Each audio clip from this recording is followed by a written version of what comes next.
Thank you. Hello, CPAC.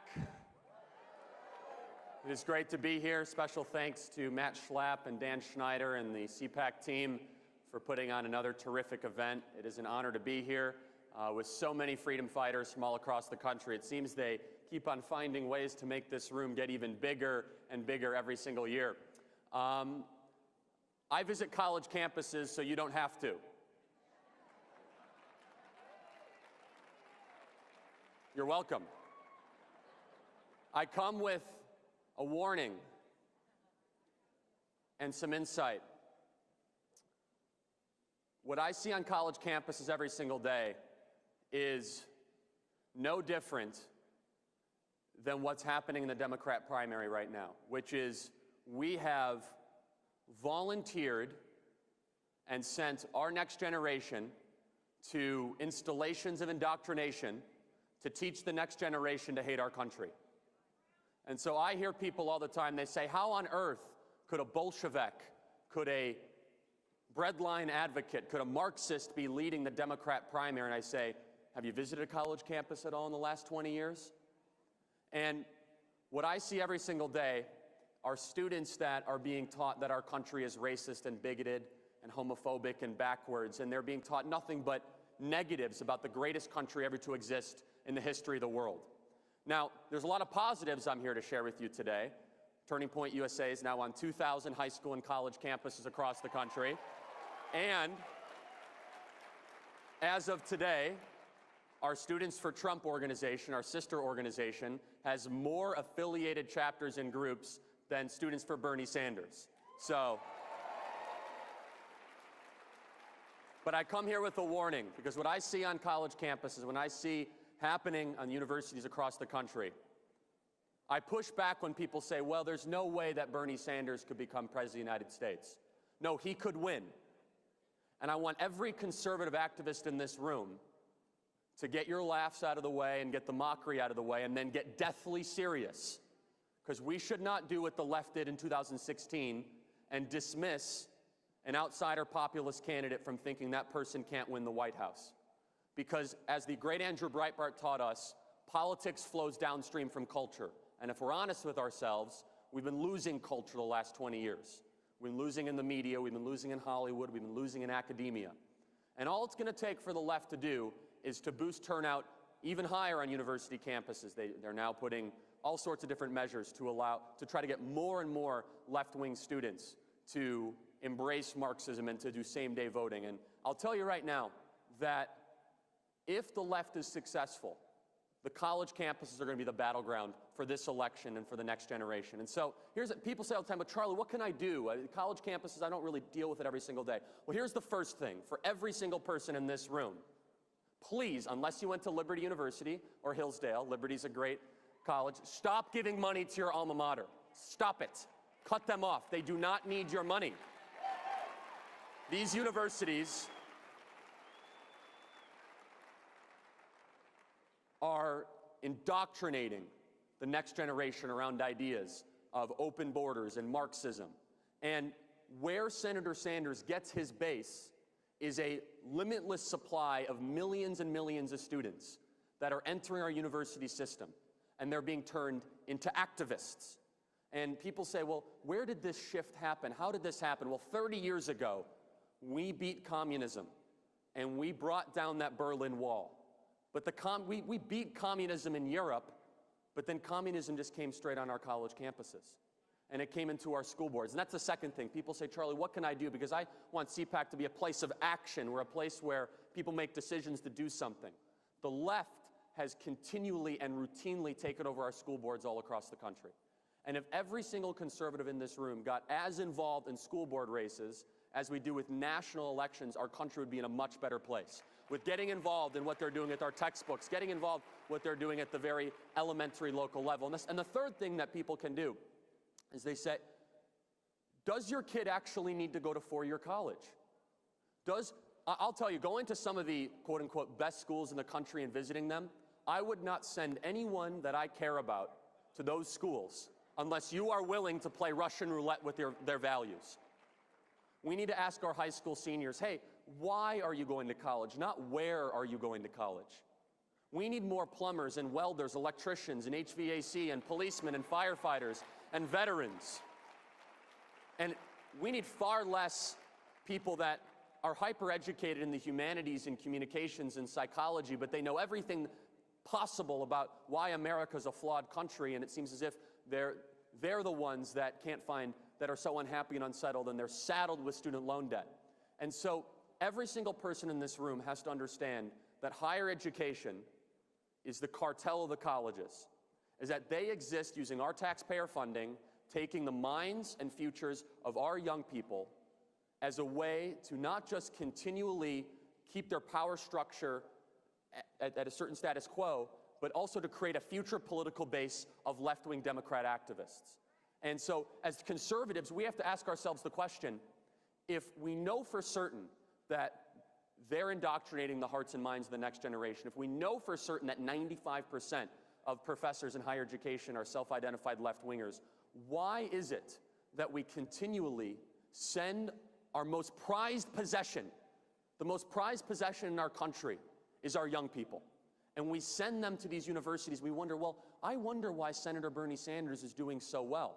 And I'm telling you right now, I'm going to do everything I possibly can to make sure that this president gets reelected. Everything I possibly can. However, when I go to these campuses, I see a preview of where America is heading. Whatever happens on college campuses will soon happen in the halls of Congress.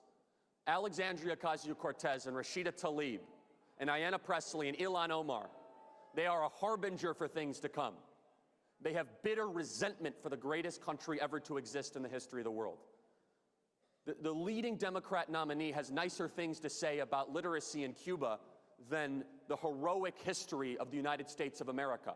We have a dictator apologist that is the front runner of the Democrat Party, and that is only possible when you lose the cultural institutions. And so when I speak to conservatives, this is very clearly, would the left continually send their kids to college if they ended up being conservatives? Of course not.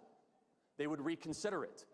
In fact, they would probably say, we're not sending our kids here anymore. We're going to build our own institution. And that's exactly actually what they did. They took over our university system. They took over our education system at a fundamental level. And that's also why I'm a huge advocate for school choice. And the left cannot and will not be able to argue for school choice in our country.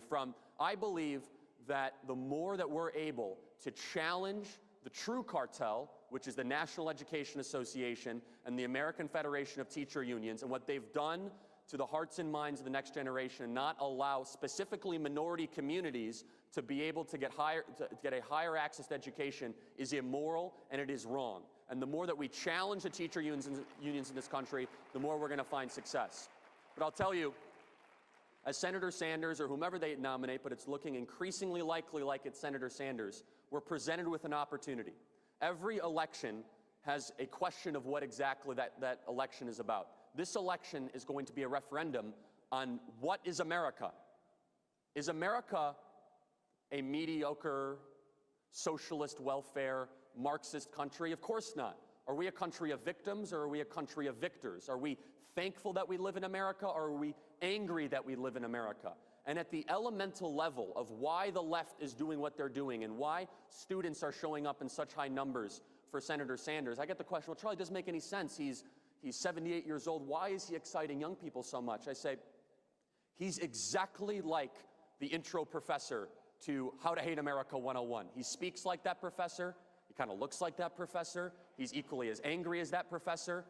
And he presents himself as the crusader against everything that is wrong and that is unjust in our society. It's the little guy against the big guy. When in reality, everything he stands for is the exact opposite. He stands to make government more powerful. He says that government is bought and paid for by the wealthy, the few, and the well-connected. Well, then why, Senator Sanders, would you want to make that very government more powerful? Why would you want to give more money to that government? Why would you want to give our guns to that government? Why would you want to give our health care to that government? Why would you want to give our education system that government? The same government that he says is wealthy, that is bought by the wealthy, few, and the well-connected, and the lobbyist class, is the power structure that he's only going to make even more powerful if he is elected. And so we're presented a choice where we have been given a gift. I truly believe this from God when President Trump won that election in November of 2016.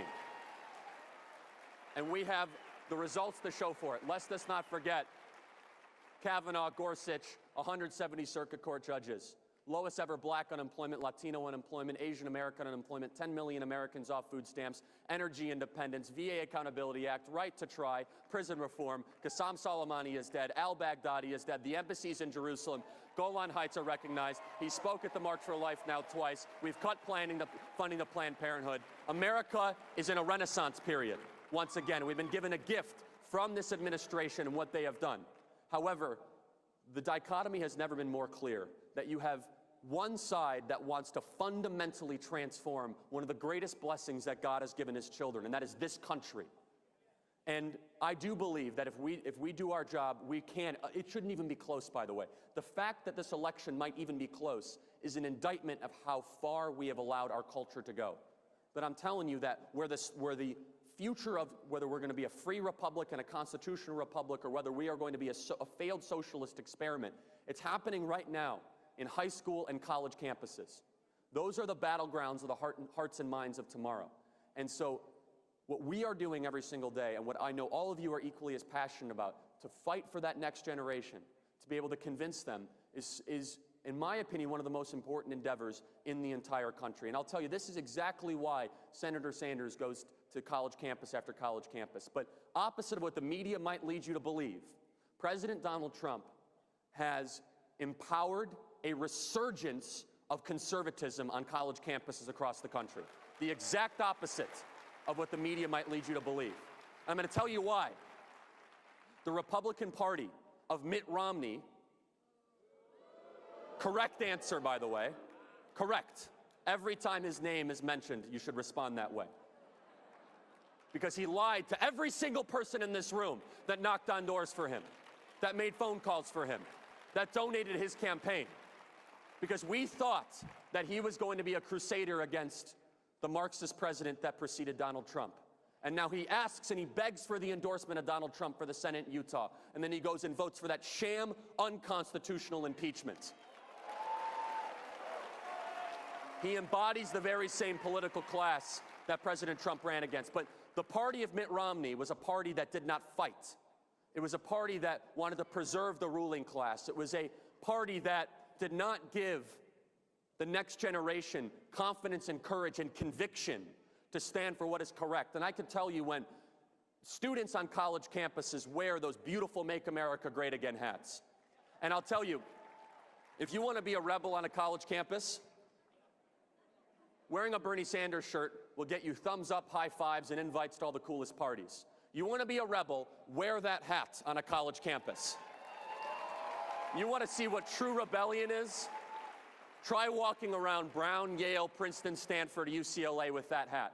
But I'll tell you, finally, we have a president that understands the 7 mountains of cultural influence. Finally, we have a president that understands the significance of standing, yes, I'm going to use a term, in solidarity with the grassroots activists of our country that see that college conservatives are under attack. And President Trump courageously signed a historic executive order to protect free speech on college campuses across the country. It was a year ago at CPAC he made that announcement. One of the most important executive orders that he has signed in his presidency. And so America has a choice. The left, we know exactly where they're going to go.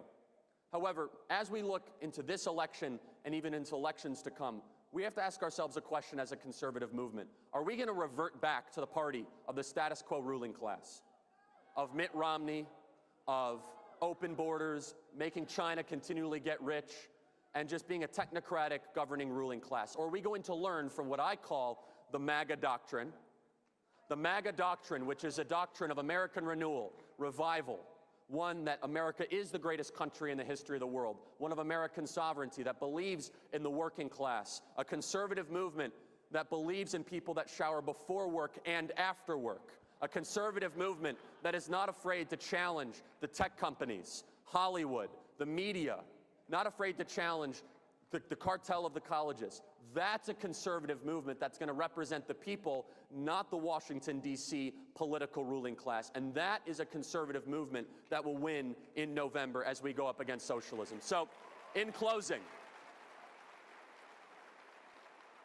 Every single one of you play an extraordinarily important role. The president is going to get attacked in ways that we cannot imagine from now till November. They will make up narratives, manufacture stories, and they're already beginning it in ways we could never imagine. They've already tried to impeach him. They spied on his campaign. Pathological resistance started 14 minutes after his inauguration. Culture will get this president reelected. Culture will win back our country. College campuses are the battleground for the hearts and minds for the next generation. I'm going to keep fighting on them from now to November. I know every single one of you are going to do what you can, and we will get this president reelected and take back this country. Thank you. Thank you so much, everybody. Thank you.